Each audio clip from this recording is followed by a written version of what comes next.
Galanni Waaqayyoof haa ta'u. Yesuus egaa wangeela Maarqos boqonnaa 11 lakkoofsa 1 irratti bartoota isaatiin akkas jedheni. Dhaqaatii mandara fuullee keenya jirtu kana seenaa. Ilmoon harree yaabbiidhaaf ga'e garuu yaabbatamee hin beekne tokko hidhaatti kan jirutu jira.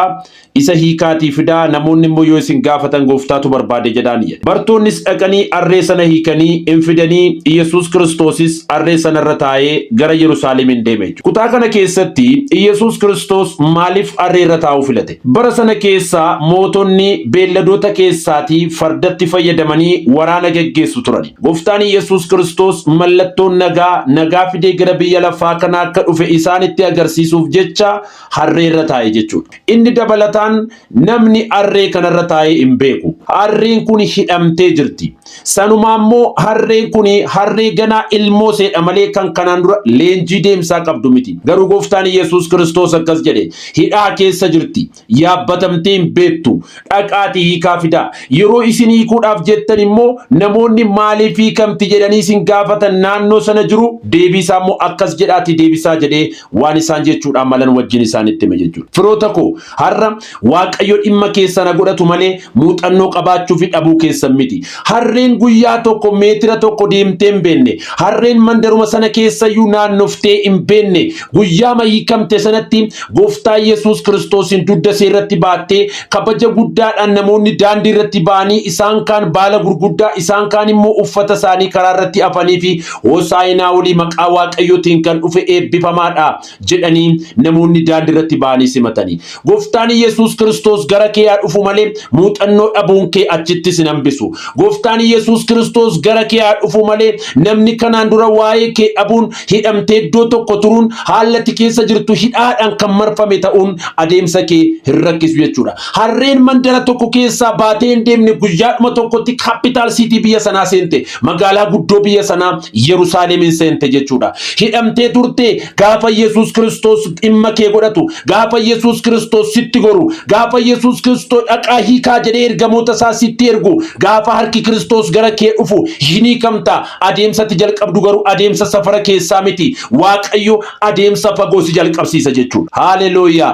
Adeemsa fagoo jalqabda. Hidhamanii turuun achitti hafuu miti. Biyya sana keessa harroota baay'eetu turanii. Biyya sana keessa beeladoota baay'eetu turanii. Hundi hidhamne harree kana qofatu hidhame. Hundi sin hiikamne harree kana qofatu hiikame. Gooftaan Yesuus Kiristoos harroota biyya sana keessa jiran keessaa ishee hidhamte kana argee jechuudha.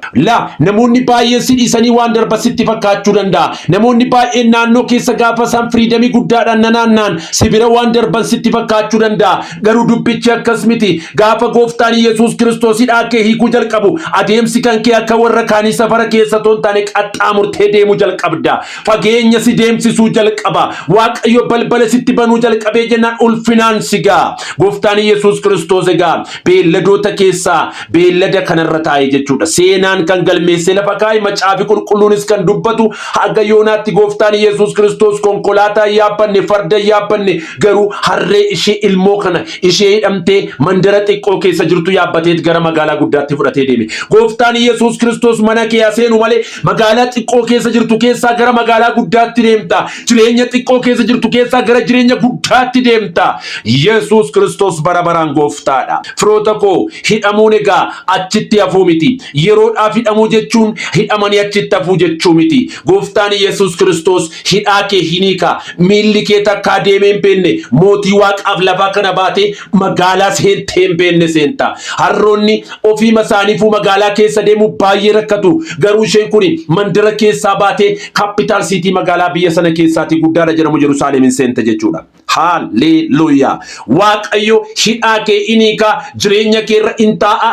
Gara ulfina isaatti immoo si fudhatee gara kakuu isaatti immoo si fudhatee hin deema. Kanaaf egaa obboloota koo hidhamuu keessan har'aa laaltanii warri boossan, marfamuu keessan har'aa laaltanii warri boossan, imalli keessan fagoodha.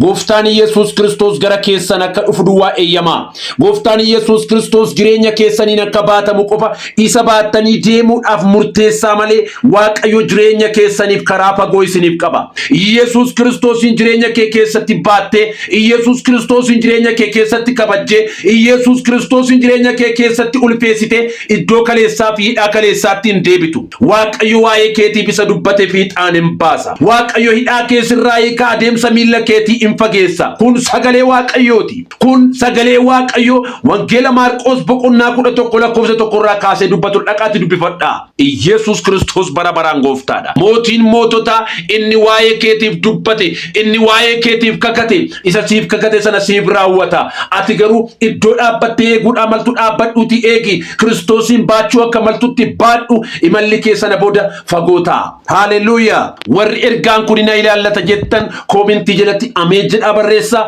Warra kaan hiriyoota keessan firoota keessan bira akka ga'uuf koppii linkii sheer godhaa. Eebbifamaa sagantaa itti aanutti walitti deebina.